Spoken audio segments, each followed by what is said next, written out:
Les éditions Sixtrid, avec l'aimable autorisation des éditions Calman Lévy, présentent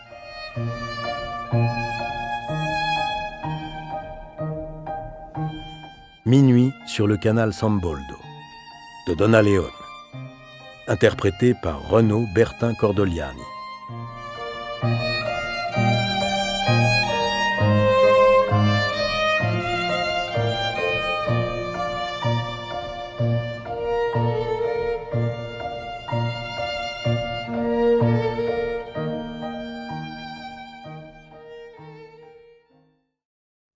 Il avait toujours exécré les dîners formels et exécré l'idée de devoir assister à l'un d'eux ce soir-là.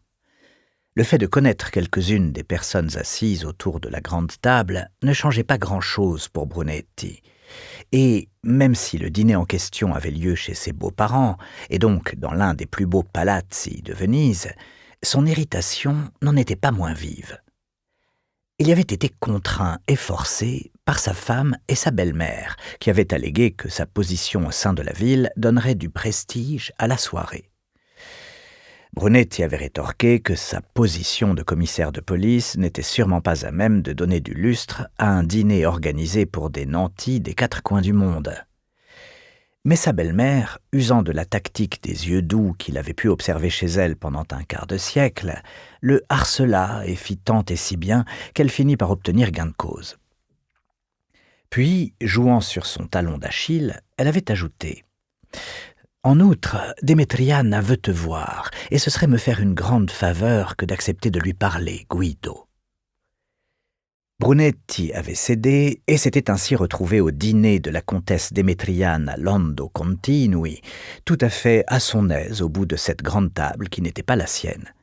À l'autre extrémité se trouvait sa meilleure amie, la comtesse Donatelle Lafalière, à qui elle avait demandé de bien vouloir accueillir ce dîner chez elle. Comme le tuyau qui avait éclaté au-dessus de sa salle à manger avait détruit une bonne partie du plafond et rendu la pièce inutilisable pour les semaines à venir, elle avait prié de lui venir en aide. Même si la comtesse Falière n'était pas impliquée dans la fondation au profit de laquelle était organisé ce dîner, elle était heureuse de faire plaisir à son amie, et nos deux comtesses se trouvaient donc assises un peu à la manière de serre-livres de chaque côté de la table où se tenaient 8 autres convives. La comtesse Lando Continui était une petite femme qui parlait anglais avec un léger accent et devait forcer la voix pour se faire entendre de toute la tablée, mais ne semblait avoir aucune difficulté à s'exprimer en public. Elle avait pris soin de son apparence. Fini ses ternes boucles blondes, elle s'était fait faire une coupe moderne qui seyait parfaitement à sa fine silhouette. Elle portait une robe vert foncé à longues manches qui attirait le regard sur ses mains fuselées et dénuées de la moindre tache de vieillesse. Ses yeux étaient pratiquement de la même couleur que sa robe et rehaussaient la teinte de ses cheveux. Brunetti était plus que jamais persuadé qu'elle avait dû avoir un charme fou un demi-siècle plus tôt. Replongeant dans la conversation, il l'entendit dire « J'ai eu la chance de grandir dans une Venise différente, pas ce décor de théâtre créé pour les touristes, afin de leur évoquer une ville qu'au fond ils n'ont jamais connue. » Brunetti fit un signe d'assentiment et continua à manger ses spaghettis aux palourdes en notant leur goût similaire à ceux de Paola, sans doute parce que la cuisinière qui les avait préparés était la personne qui lui avait appris la recette. « Il est bien triste que l'administration municipale fasse tout pour en augmenter le flux, alors que... » Et la comtesse lança un regard furtif sur les visages devant elle. « Les Vénitiens, surtout les jeunes, sont chassés de la ville parce qu'ils n'ont pas les moyens d'y louer ou acheter un appartement. » Sa détresse était si perceptible que Brunetti chercha sa femme des yeux et croisa son regard. Paola hocha la tête. À la gauche de la comtesse était assis un Anglais aux cheveux pâles, qui avait été présenté comme le lord ceci ou cela. De l'autre côté se trouvait une célèbre historienne britannique, le professeur Moore, dont Brunetti avait lu et apprécié le livre sur la famille de Savoie. Elle avait sans doute été invitée, car elle avait évité de mentionner dans son ouvrage que la famille du défunt mari de l'hôtesse, les Lando Continui, avait entretenu des relations compromettantes avec le régime de Mussolini. À sa gauche se trouvait un autre Anglais, présenté à Brunetti comme un banquier. et Paola avait pris place à la droite de sa mère.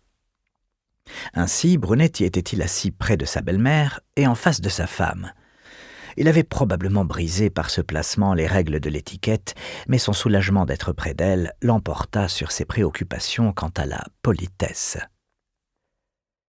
À sa gauche se trouvait la compagne du banquier, une femme professeure de droit à Oxford, puis un homme que Brunetti connaissait de vue sans pouvoir l'identifier, et enfin un journaliste allemand qui avait longtemps vécu à Venise et avait atteint un tel degré de cynisme qu'on aurait presque pu le prendre pour un Italien. Brunetti laissa flotter son regard entre les deux comtesses, et comme chaque fois qu'il les voyait ensemble, il s'étonna des rencontres curieuses que la vie peut nouer pour les gens. La comtesse Fallières s'était rapprochée de l'autre comtesse à la suite de son veuvage. Même si elles étaient amies depuis de longues années, leur lien s'était renforcé à la mort du comte Lando Continui, et elles étaient passées du rang de bonnes amies à celui de chères amies. Brunetti réfléchissait à cette évolution lors de chacune de ses rencontres avec cette comtesse, dont le sérieux différait tellement de celui de sa belle-mère. La comtesse Lando Continui avait toujours été polie envers lui, parfois même chaleureuse, mais il l'avait toujours soupçonnée de le voir comme un prolongement de sa femme et de sa belle-mère. La plupart des femmes se sentent-elles considérées ainsi ? Se demanda-t-il. « Je répète, » reprit la comtesse Lando Continui, et Brunetti lui prêta de nouveau toute son attention. Tandis qu'elle rassemblait son souffle pour tenir cette promesse, elle fut interrompue par la main que brandissait le deuxième homme à sa droite, celui que Brunetti avait vaguement reconnu. Les cheveux foncés, proche de la quarantaine, avec une barbe et une moustache à la façon d'un tsar de Russie, il intervint à haute voix, profitant de la pause que son geste avait instaurée. « Ma chère comtesse, dit-il en se levant lentement, nous sommes tous coupables d'exhorter les touristes à venir, même vous. » La comtesse se tourna vers lui, perturbée par cette étonnante association de termes tels que « coupable » et « vous », rarement parvenue à ses oreilles et en l'occurrence potentiellement légitime.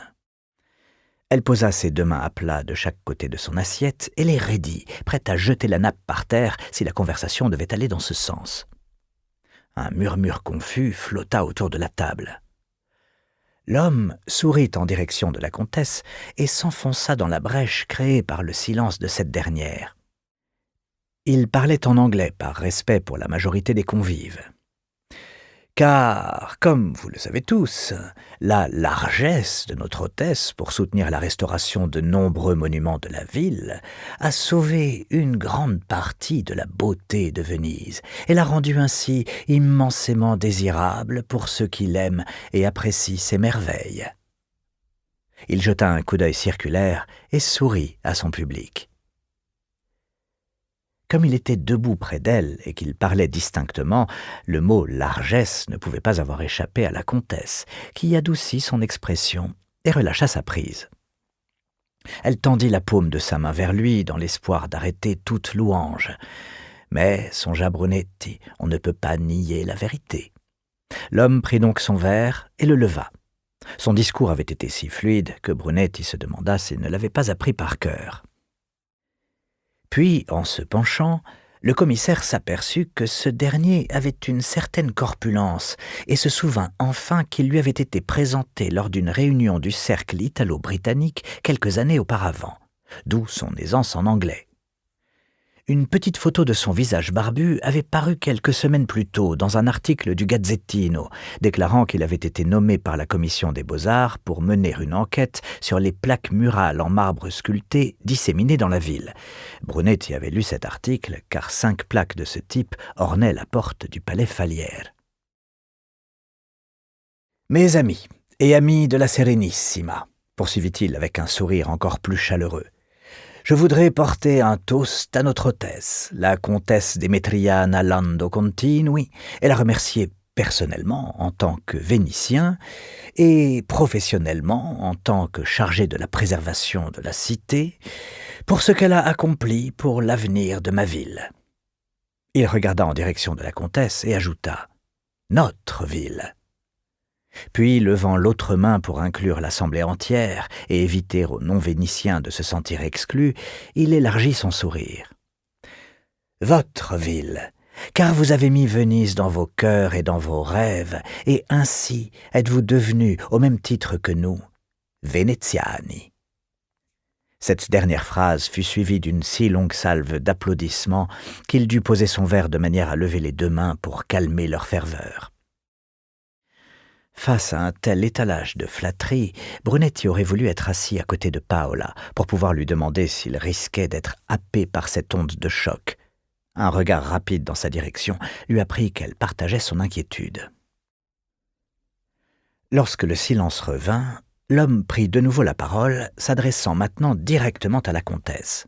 « Sachez que nous autres, membres de Salva Serenissima, vous sommes profondément reconnaissants de nous guider dans nos efforts pour protéger les fondations de cette ville que nous aimons et qui peut ainsi rester partie intégrante de nos vies et inspirer grandement notre existence comme nos espérances. » Il porta de nouveau un toast, en incluant cette fois tout le monde dans son cercle de louanges.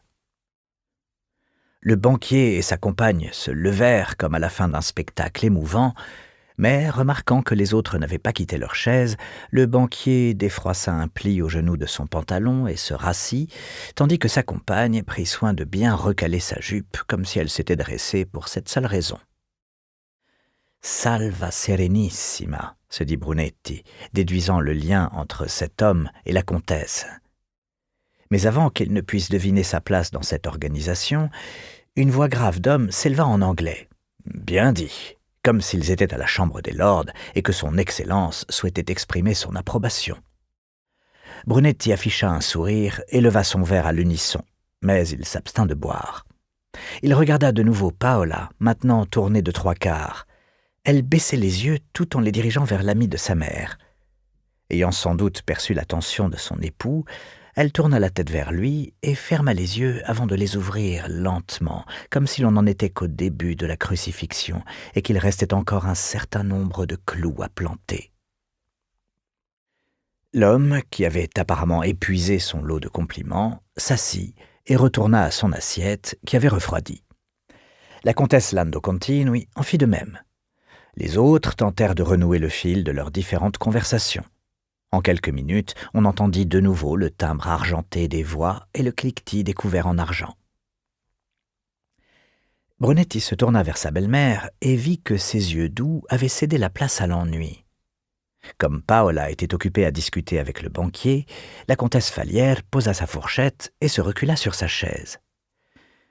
Alors que Brunetti remarquait que sa voisine s'était mise à discuter avec l'homme qui avait proposé de porter un toast à la comtesse Lando Continui, il observa de nouveau sa belle-mère, une femme dont les opinions le surprenaient souvent, tout comme les sources qu'elle consultait en amont pour les former. Leur conversation dévia sur les rumeurs de la semaine à propos du vaste projet technologique Mosé, censé protéger la ville des marées de plus en plus fortes. Comme beaucoup de résidents de la ville, ils avaient pensé, dès le début, que cette histoire sentait mauvais. Tout ce qui s'était passé les 3 dernières décennies n'avait fait qu'en accentuer la puanteur. Brunetti avait entendu et lu trop de choses pour pouvoir encore espérer que le système compliqué et démesurément onéreux des digues en métal, conçues pour empêcher la mer d'entrer dans la lagune, fonctionnerait véritablement. La seule certitude était que les frais de maintenance augmenteraient d'année en année. L'enquête en cours sur les millions manquants, voire les milliards, était essentiellement dans les mains de la Guardia di Finanza. La police locale en savait à peine plus que ce que l'on pouvait lire dans les journaux. Aux premières révélations sur l'étendue du pillage de l'argent européen, les autorités de la ville étaient montées sur leurs grands chevaux, mais leur sentiment d'outrage avait rapidement viré à l'embarras. Un officiel haut placé clama son innocence, puis finit par concéder qu'il était possible qu'une partie de l'argent alloué pour le projet du Mosé ait véritablement fini dans les caisses de sa campagne électorale. Mais, insistait-il, il n'avait jamais touché au moindre euro pour son usage personnel, apparemment persuadé qu'acheter une élection était moins répréhensible que de s'acheter un costume Brioni. Après une brève vague d'indignation, Le bon sens naturel de Brunetti revint à la rescousse et son dégoût ne lui sembla pas la réponse appropriée. Il valait mieux raisonner en bon napolitain et considérer tout cela comme du théâtre, comme une farce jouée par les politiciens, car après tout, c'était sur scène qu'ils étaient le plus doués. Il sentit venir le moment où sa belle-mère et lui se lasseraient du sujet. « Vous la connaissez depuis toujours, n'est-ce pas ?» lui demanda Brunetti en regardant furtivement vers le bout de la table où la comtesse Lando Continui était en pleine conversation avec le journaliste allemand. « Depuis mon arrivée à Venise, cela fait bien longtemps. » Brunetti ne savait trop si ces mots avaient une résonance positive pour elle. Pendant toutes ces années, elle n'avait jamais ouvertement révélé ses sentiments envers la ville pour laquelle elle avait quitté sa Florence natale et ne s'était clairement exprimée que sur son amour pour sa famille. La comtesse Lando Continui peut être la plus affilée des haches de guerre, je le sais, mais elle peut aussi être généreuse et aimable. La comtesse Falière confirma ces mots d'un hochement de tête. « Je crains que peu de gens ne s'en rendent compte, mais la pauvre, elle ne voit pas grand monde. » La comtesse Falière jeta un coup d'œil circulaire avant d'ajouter d'une voix calme « Cette soirée fait exception. Elle a toujours tenu ses dîners avec des sponsors potentiels, mais elle n'aime pas vraiment cela. » « Alors pourquoi le fait-elle ? Ils doivent sûrement avoir un bureau qui s'occupe de lever des fonds. »« Car à chacun son seigneur, » répondit-elle en passant à l'anglais. « Qu'entendez-vous par là ? C'est une comtesse, donc les gens aiment à dire qu'ils ont mangé à sa table. » « Dans ce cas précis, dit-il en regardant la table familiale, ce n'est même pas sa table, n'est-ce pas ? La comtesse rit. Donc elle les invite ici et vous leur donnez à manger, et en retour ils apportent leur soutien à Salva Serenissima, demanda Brunetti. C'est à peu près cela, admit la comtesse. Elle a consacré beaucoup de son temps à leur action pour la cité, et comme elle vieillit, elle veille de plus en plus à ce que les Vénitiens plus jeunes puissent continuer à vivre et à élever leurs enfants ici. Personne d'autre ne se préoccupe de cette question. Elle regarda les convives, puis Brunetti, et finit par dire « Je ne suis pas sûr que Salva Serenissima ait fait du bon travail sur les petites mosaïques de Torcello. On peut distinguer par endroits les nouvelles tesselles. Mais ils ont également fait un travail de fond, donc disons que c'est plus positif que négatif. » Comme il n'était pas entré dans cette église depuis des années et qu'il n'avait plus qu'un vague souvenir des pécheurs expédiés en enfer et des débauches de chair rose, Brunetti put seulement hausser les épaules et soupirer, ce qui lui arrivait souvent ces dernières années. Baissant la voix et repoussant la pensée des pauvres pécheurs, Brunetti s'informa. « Qui est cet homme qui a pris la parole ?» Avant de répondre, la comtesse Falière prit sa serviette et s'essuya les lèvres, la remit à sa place et but une gorgée d'eau. Tous deux regardèrent l'homme à l'extrémité de la table. Il parlait désormais à l'historienne en face de lui, qui semblait prendre des notes sur un petit bout de papier en l'écoutant. La comtesse Lando Continui et le lord anglais étaient engagés dans une aimable conversation. Ce dernier parlait en italien avec un accent nettement marqué. Se sentant à l'abri derrière sa grosse voix, la comtesse se tourna vers Brunetti et expliqua. « C'est Sandro Vittori Ricciardi, un protégé de Demetriana. » « Et que fait-il ? » ?»« Il est architecte d'intérieur et restaurateur de pierre et marbre. Il travaille pour sa fondation. » »« Donc il est impliqué dans les choses qu'elle fait pour la ville. » Le ton de Donatella Falière se fit plus perçant. « Ces choses font économiser à la ville environ 3 millions d'euros par an. N'oublie pas, Guido, je te prie.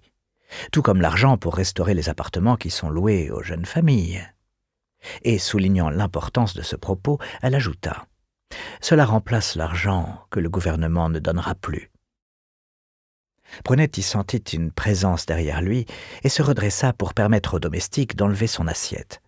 Il marqua une pause, le temps qu'il débarrasse celle de la comtesse, et approuva sur un ton de conciliation « Bien sûr, vous avez raison. » Il savait que le dîner de ce soir était censé réunir de potentiels donateurs étrangers ainsi que des Vénitiens. Il était l'un d'entre eux. « Venez au zoo et vous rencontrerez les animaux que votre donation aide à survivre dans leur habitat naturel. Venez à l'heure où on leur donne à manger. Brunetti n'aimait pas se surprendre à formuler ce type de pensée, mais il en savait trop pour les étouffer. La comtesse Lando Continui avait essayé pendant des années, il le savait, d'accéder au porte-monnaie du comte Falière. Il avait déjoué chacune de ses tentatives avec autant de grâce que de fermeté. Si autant d'argent n'avait pas été volé, Demetriana, la ville pourrait payer les restaurations, et si l'on n'attribuait pas des logements publics aux familles et aux amis des hommes politiques, vous n'auriez pas besoin de demander de l'aide pour rénover les appartements. Tels étaient les propos que Brunetti avait entendus un jour dans la bouche de son beau-père. Loin de s'en offusquer, la comtesse Lando Continui continuait à l'inviter indéfectiblement à ses dîners. Elle l'avait même invité à celui qui se tenait dans son propre palais, et à chaque fois, le comte invoquait une réunion organisée à la dernière minute au Caire ou un dîner à Milan. Une fois, il avait décommandé en mentionnant le Premier ministre. Ce soir, s'était-il laissé dire, le comte avait rendez-vous avec un marchand d'armes russe. Brunetti songea que son beau-père ne se souciait pas trop de la crédibilité de ses excuses et s'amusait à inventer des histoires qui perturbaient la comtesse. En son absence, Paola, sa belle-mère et lui étaient livrés tout crus aux volontés de la comtesse et peut-être livrés même en offrande aux visiteurs qui non seulement se régalaient de la comtesse Lando Continui, mais aussi de la comtesse Falière, deux véritables aristocrates pour le prix d'une, et leur descendance en prime. Le dessert arriva, une ciambella con zucca e uvetta, baignée au potiron et raisins secs, qui ravit Brunetti, tout comme le vin doux qui l'accompagnait. Lorsque la domestique revint en servir une deuxième fournée, Paola capta le regard de son mari. Il lui sourit et secoua la tête à l'attention de la domestique, comme s'il en avait décidé seul, sans persuader Paola pour autant de refuser une seconde part.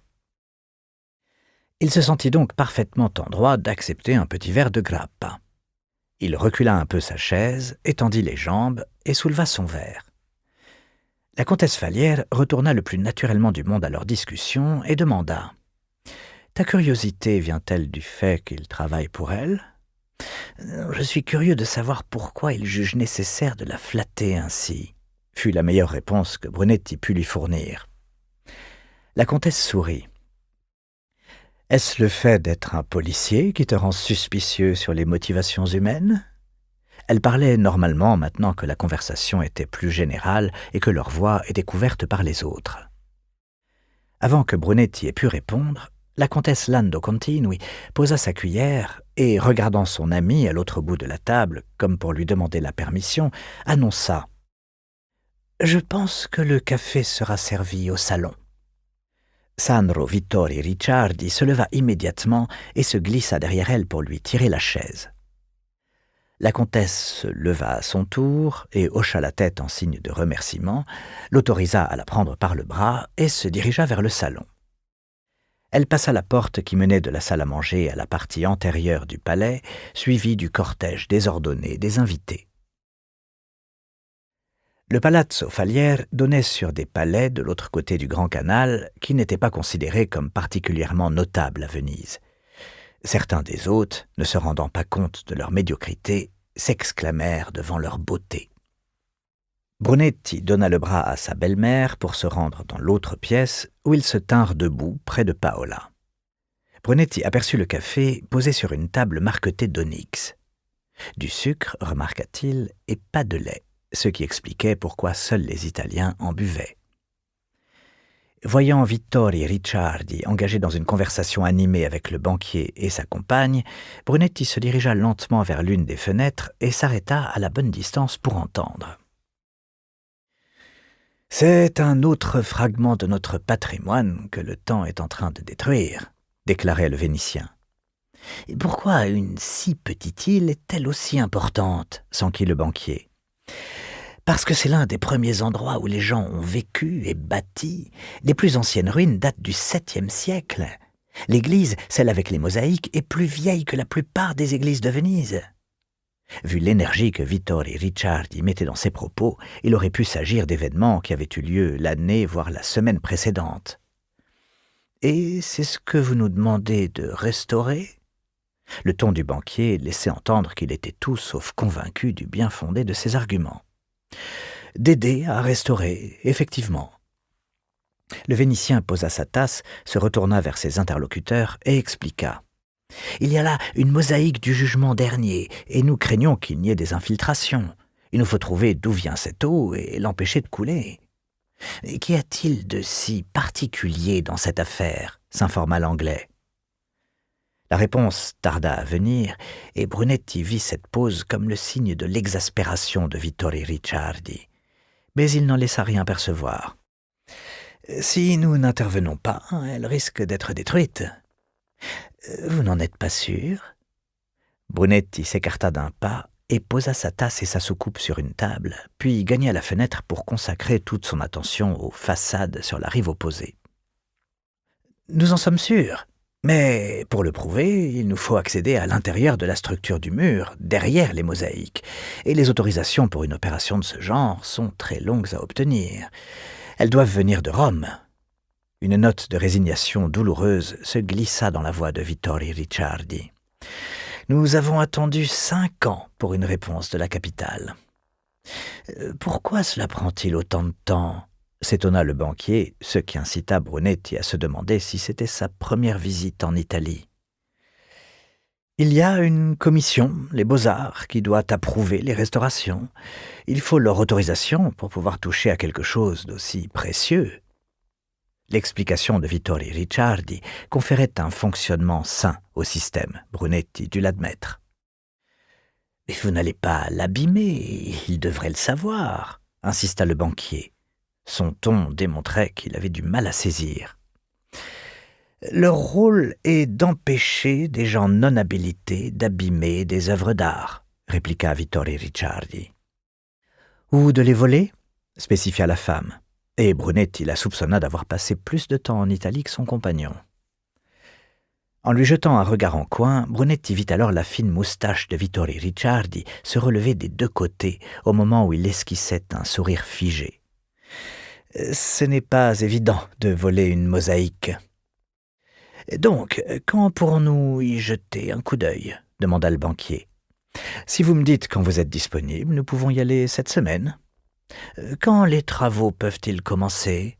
s'enquit l'Anglais, ignorant les échanges précédents. Brunetti aurait aimé voir l'expression de la professeure de droit face à la question de son partenaire, mais il garda son attention rivée sur l'autre côté du canal, comme si ces gens parlaient une langue qu'il ne comprenait pas. « Dès que nous aurons l'autorisation, nous espérons l'obtenir dans quelques mois, » répondit Vittorio Ricciardi. L'Anglais, se dit Brunetti, n'entendrait que les mots « quelques mois » et non pas « nous espérons » et ne se rendrait pas compte combien cette seconde expression était plus proche de la vérité que la première. Le silence se fit. Vittorio Ricciardi prit son interlocuteur par le bras, geste qu'il voulait spontané, mais il ne parvint qu'à faire sursauter l'Anglais qui se dégagea de l'emprise.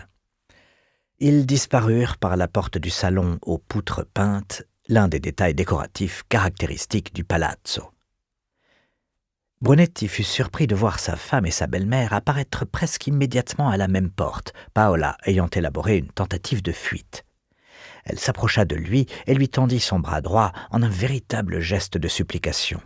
« Sors-nous de là, s'il te plaît, Guido. Dis à Demetriana que tu dois aller arrêter quelqu'un. »« Pour vous servir, » répliqua-t-il en toute modestie. Il les conduisit dans l'autre pièce pour prendre congé de la Contessa Lando Continui, qui était toute seule au milieu du salon de son amie, aussi à l'aise que chez elle. Elles s'embrassèrent. Paola et sa mère sortirent, laissant Brunetti avec la comtesse Lando Continui. Avant même de pouvoir la remercier pour son invitation, il sentit sa main se poser sur son bras. « Donatella vous a-t-elle parlé ?»« Oui. »« Je voudrais m'entretenir avec vous en tant que policier et membre de sa famille, » dit-elle en parlant lentement, comme pour lui faire passer un message particulier. « Je ferai de mon mieux, » lui assura Brunetti. Il s'attendait à ce qu'elle lui demande lequel de ces 2 aspects de sa personne était le plus influent, mais elle lui pressa le bras et dit « Pouvez-vous venir me voir demain ?» Une comtesse ne prenait pas le vaporetto pour se rendre à la questure. « Demain après-midi » suggéra-t-il. Je serai chez moi. » Vers 17 heures, elle fit un signe d'assentiment, lui serra la main et retourna vers le lord qui était venu la saluer. Quelques minutes plus tard, Brunetti et Paola gravissaient le pont devant l'université. « Ça fait du bien, cette petite promenade digestive », déclara Brunetti, espérant éviter toute discussion liée à la soirée. Il ne dit mot au sujet de sa dernière conversation. Ils s'arrêtèrent brièvement au sommet du pont pour observer des pompiers en action, qui ne faisaient rien de particulier, en vérité. Quelques jours plus tôt, l'été avait cédé le pas à l'automne, et les flots de touristes avaient commencé leur migration saisonnière. Le Campo San Polo était désert, tous les bars étaient déjà fermés, même la pizzeria, à l'autre extrémité de la place. « Qu'est-ce qu'il avait à dire, le banquier ?» demanda Brunetti. « Beaucoup de choses, » répondit Paola. « Au bout d'un moment, j'ai cessé d'écouter et je hochais la tête au besoin. » S'en est-il rendu compte ? « Oh non, ils ne s'en rendent jamais compte. »« Ils ? Les hommes qui savent tout. Ah, ils sont nombreux. Tout ce que doit faire une femme obligée de les écouter, c'est de sembler intéressée et d'opiner du chef de temps à autre. Je profite de ces instants pour me remémorer des poèmes. Est-ce que j'en fais partie ?» Paola observa son visage. « Tu me connais depuis toutes ces années et tu me poses la question ?» Comme Brunetti ne répondit pas, elle précisa « Non, tu n'en fais pas partie. Tu es très cultivé, mais tu ne te comportes jamais comme un monsieur je sais tout. Et si je le faisais ?»« Oh, fit-elle en reprenant son chemin, c'est trop compliqué de divorcer ici. Je me montrerai probablement intéressée et je répondrai toujours oui à tout. En te remémorant des poèmes, exactement. » Ils gagnèrent la cale qui menait chez eux. Sans savoir pourquoi, il songea à la Venise de leur enfance, où presque personne ne fermait sa porte à clé. Sa famille ne l'avait certainement jamais fait. Il prit conscience toutefois que sa famille n'avait jamais rien possédé de précieux. Il sortit son trousseau devant la porte. Mais avant d'ouvrir, il prit Paola par les épaules et se pencha pour embrasser ses cheveux.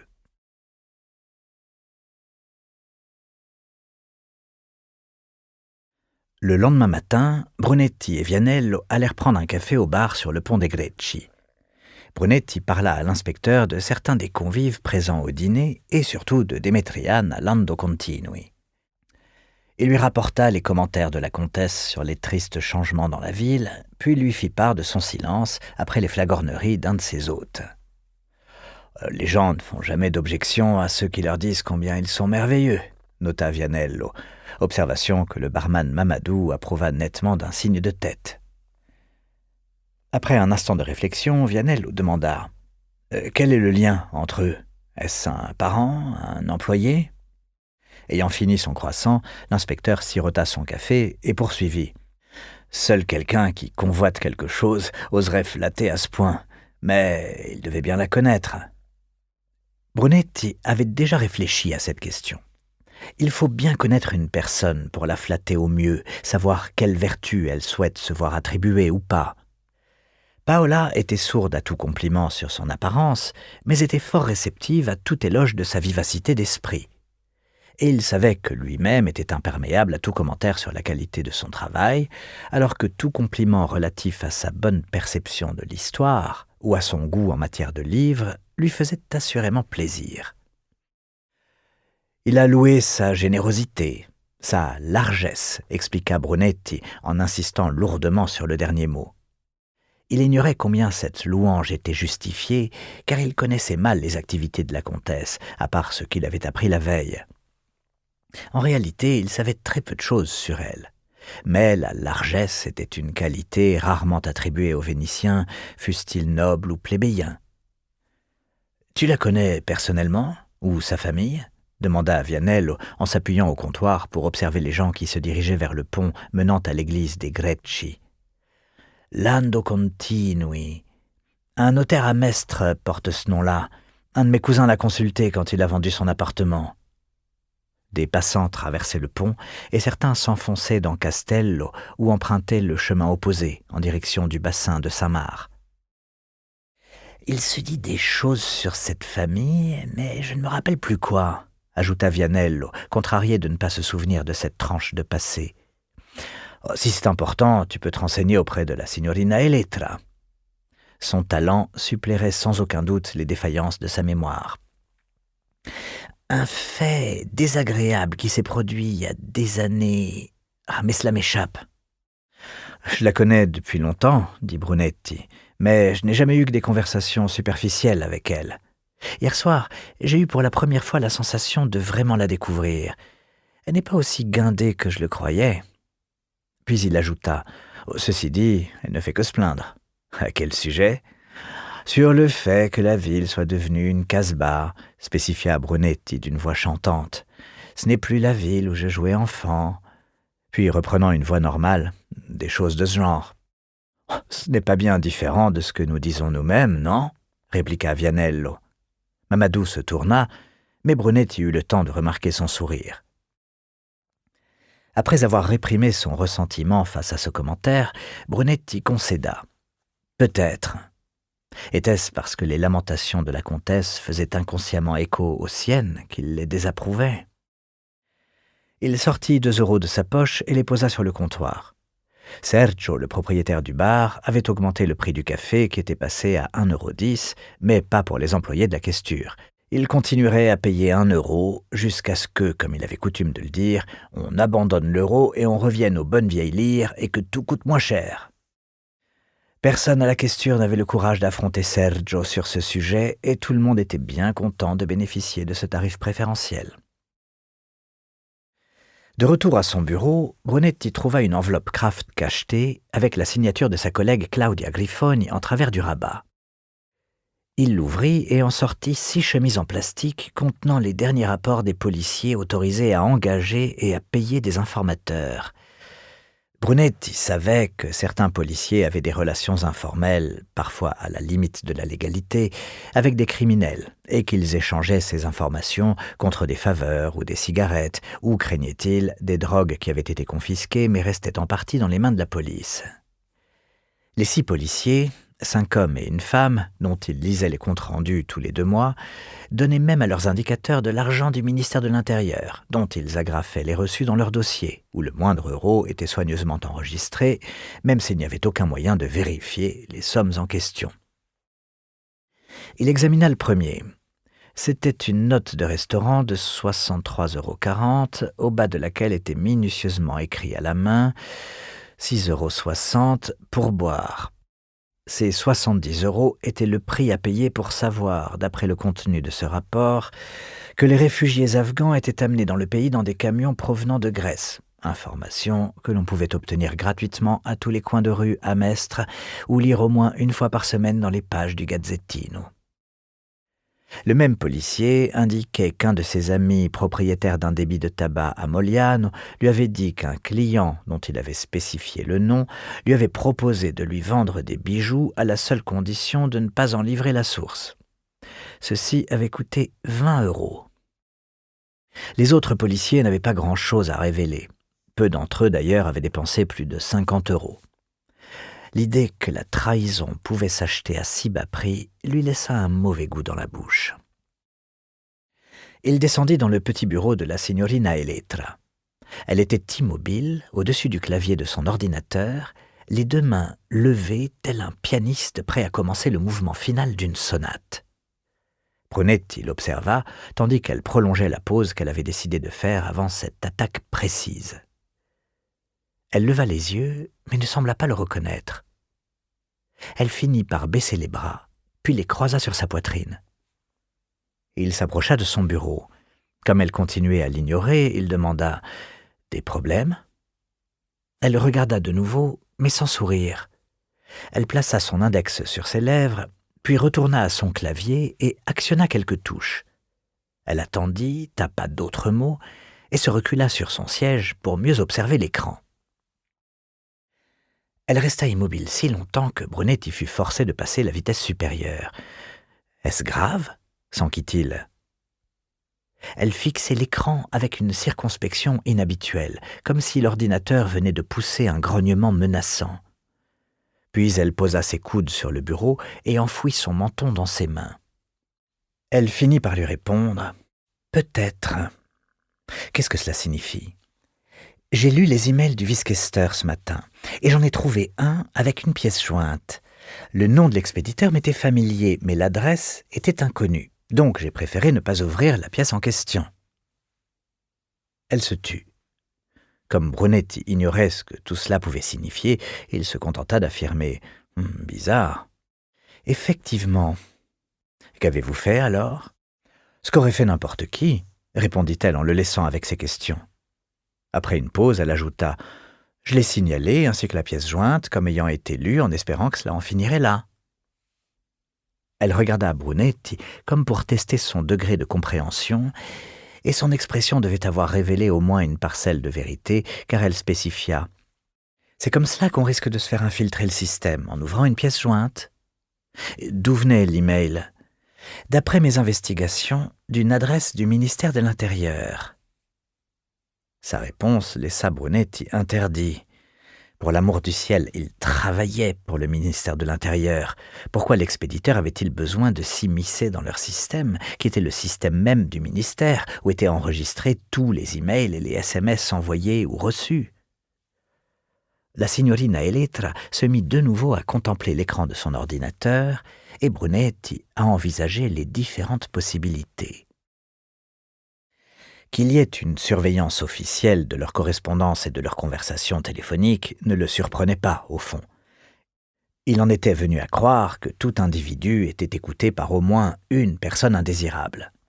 Le fait que tant de gens soient occupés à espionner plutôt qu'à travailler expliquait sans doute pourquoi il était si difficile aujourd'hui de régler n'importe quelle situation. Brunetti était conscient de la présence d'une oreille invisible quand il parlait au téléphone et d'yeux invisibles lorsqu'il envoyait un email. Sans aucun doute, les démarches étaient-elles ralenties par le besoin de toujours prendre en considération la lecture importune de leurs messages ou l'écoute importune de leurs conversations. Un espionnage à ce niveau était confié à des mains d'experts, n'est-ce pas? Une secrétaire assise dans le bureau du vice-questeur d'une petite ville comme Venise serait incapable de détecter toute tentative de dépistage, n'est-ce pas? Il fallait des espions professionnels plus habiles. « Savez-vous de quel service cela vient ?» Elle regarda par la fenêtre où il s'était appuyé. Elle finit par secouer la tête et asséna. « C'était une fausse adresse. » « Et la vraie ?»« Aucune idée, avoua-t-elle. J'ai tout envoyé à un de mes amis et lui ai demandé d'y jeter un coup d'œil. » Ne voulant pas connaître l'identité de cet ami, qui sans autorisation était missionné pour enquêter sur cette tentative de la part d'un faux ministère de l'Intérieur et par le biais d'une fausse adresse électronique de pénétrer dans les dossiers du ministère de l'Intérieur, Brunetti ne posa aucune question. Il devait soigneusement réfléchir à la manière de formuler ses questions afin de ne pas trahir son ignorance. Et leur prochaine étape ? Je suppose que l'intrus espère que nous utilisons les ordinateurs de notre bureau pour nos emails privés. Une fois qu'ils sont entrés, ils peuvent tout voir. Frémit-elle à ces mots ? Je n'ai pas d'adresse privée, nota Brunetti.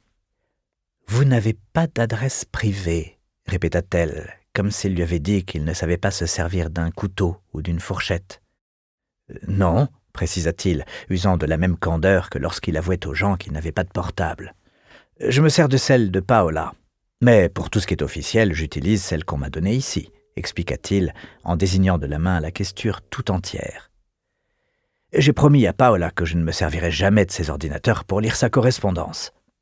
Je vois. Je préfère appeler les gens, quoi qu'il en soit.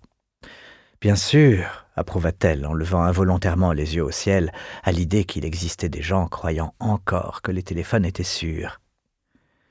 Que ferez-vous ensuite ? La question sembla la galvaniser, comme si le fait de devoir y donner une réponse l'exhortait à réfléchir et à agir.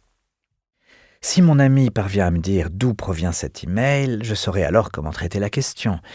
Il est possible que ce soit juste un jeu innocent, un jeune hacker qui s'amuse à faire le policier. J'espère que ce n'est rien de plus.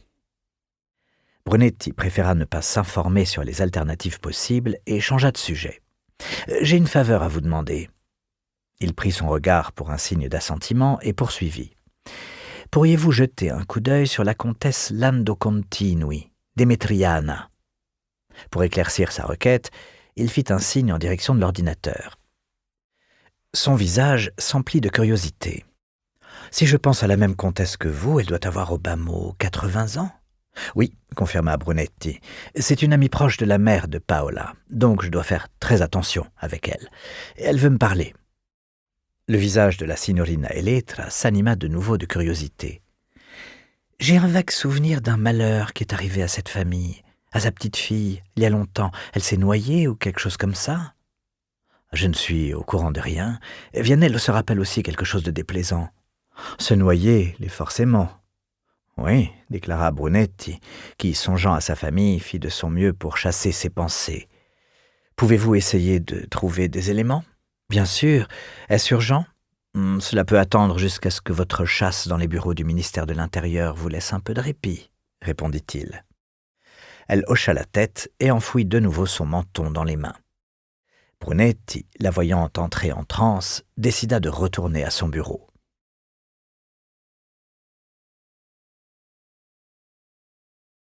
Brunetti ne dit à personne où il allait et prit le numéro 1 pour Sanstei, puis il se rendit au palais Bonaiuti où habitait la comtesse Lando Continui.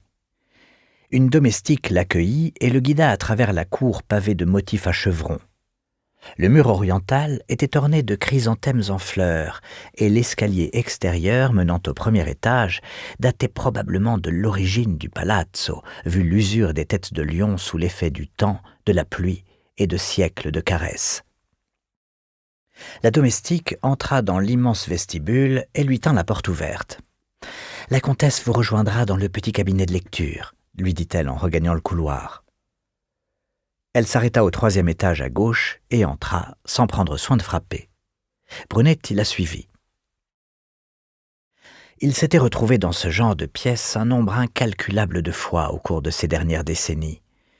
Il vit les tables aux lourds pieds d'acajou, couvertes de fleurs et de livres, des portraits obscurcis par les années, de hautes étagères couvertes d'ouvrages que plus personne sans doute n'avait consultés depuis l'époque des ancêtres, et les fauteuils profonds, terriblement inconfortables. La lumière pénétrait par les 3 fenêtres percées dans le mur du fond, mais Brunetti ignorait sur quel paysage elle donnait. Il aperçut cependant, à une certaine distance, le mur d'un grand palazzo dont la surface en briques luisait dans la lumière flamboyante du soleil couchant. En un clin d'œil, il détermina, à l'instar des pigeons doués de véritables radars, que les fenêtres s'ouvraient sur la Fondaco del Meggio. Il alla s'en assurer et remarqua que les arbres avaient commencé à perdre leurs feuilles. Il rapprocha son visage le plus possible de la vitre et regarda sur la gauche où se trouvait un terrain de sport clôturé, comme dans son souvenir. Derrière lui, une voix de femme l'appela. « Commissaire ?» Il se tourna rapidement et vit la comtesse Lando Continui dans l'embrasure de la porte. Elle en imposait moins que la veille, dépourvue à présent de cette aura de siècles de bon goût qui l'avait enveloppée lors de la soirée, telle une sentinelle dans son salon d'emprunt. Il la regarda de nouveau et vit une petite femme fort âgée, vêtue d'une simple robe bleue. « Bonjour, madame la comtesse, » dit-il. Puis il précisa, en indiquant l'extérieur, « Je crois que je jouais au football dans ce parc, en bas. » Elle regarda la fenêtre, mais ne bougea pas. « Il y a longtemps, » ajouta-t-il en souriant. Il s'approcha et elle lui tendit la main. Même si la sienne l'entourait aisément, sa poigne était ferme. Sur un visage moins tendu, son expression aurait été amicale et accueillante, mais Brunetti n'y vit qu'un sourire pour la forme. « Merci d'être venu me voir. »« Tout le plaisir est pour moi, » répondit-il de manière automatique, avant de se souvenir des flatteries dont il avait été témoin le soir précédent et de spécifier « J'aimerais pouvoir vous aider, si je le puis. » Donatella a été vraiment très aimable de me permettre d'inviter mes hôtes chez elle. Peu de gens l'auraient fait dans cette ville. Elle a été encore plus aimable de vous convier, Paola et vous. Comme Brunetti s'apprêtait à protester, elle leva une main pour le faire taire. « Nous vous étions toutes les deux reconnaissantes d'être venues, dit-elle, comprenant leur réticence. Je souhaitais que mes invités étrangers puissent rencontrer certains Vénitiens dont ils peuvent améliorer la vie par leur générosité. » Sans lui laisser le temps de parler, elle lui indiqua d'un signe de main l'un des 2 fauteuils face aux fenêtres. Une fois assis, il s'informa. « Améliorer de quelle manière, Madame la Comtesse ? » D'autres enfants et d'autres petits-enfants vénitiens iront à l'école avec les vôtres, et peut-être que cet endroit ne s'écroulera pas de sitôt. Ce n'est pas un discours très optimiste, si je puis me permettre. On frappa discrètement à la porte. La même domestique entra et demanda « Votre invité voudrait-il une tasse de thé, Madame la Comtesse ?» La comtesse regarda Brunetti. « Je préférerais un café. » La domestique fit un signe d'assentiment et disparut. « Vous pouvez vous le permettre, commissaire, » affirma-t-elle, reprenant immédiatement le fil de leur conversation. « Ma vision n'est pas une vision optimiste, mais c'est la seule vision possible. » « Et pourtant, vous avez pris soin d'organiser un dîner pour des étrangers aisés dans l'espoir qu'ils soutiendront votre fondation, » observa Brunetti. « Donatella m'avait prévenu que vous êtes direct. Ça me plaît. Je n'ai pas de temps à perdre. »« Avez-vous perdu votre temps hier soir ?» s'enquit-il, même si cela ne le regardait pas. « Non, pas du tout. Le banquier est impatient de se joindre à nous et a proposé de souscrire à un projet de restauration. »« Des mosaïques ? Comment savez-vous cela ? Il suffit de prêter attention aux propos des gens. »« Effectivement, » murmura-t-elle, et elle ferma les yeux un instant. « Après le dîner, pendant le café, vous les avez entendus parler, n'est-ce pas ? » ?»« Cela aurait été difficile de ne pas les entendre, » répliqua Brunetti, qui ne voulait pas passer pour un fouineur aux yeux de la comtesse. Elle rit de bon cœur. « Elle m'a dit aussi que vous êtes loin d'être idiot. » Impossible. Nous espérons que vous avez apprécié cet aperçu. Pour continuer à écouter ce livre audio sur Google Play Livres, utilisez le lien dans la description de la vidéo.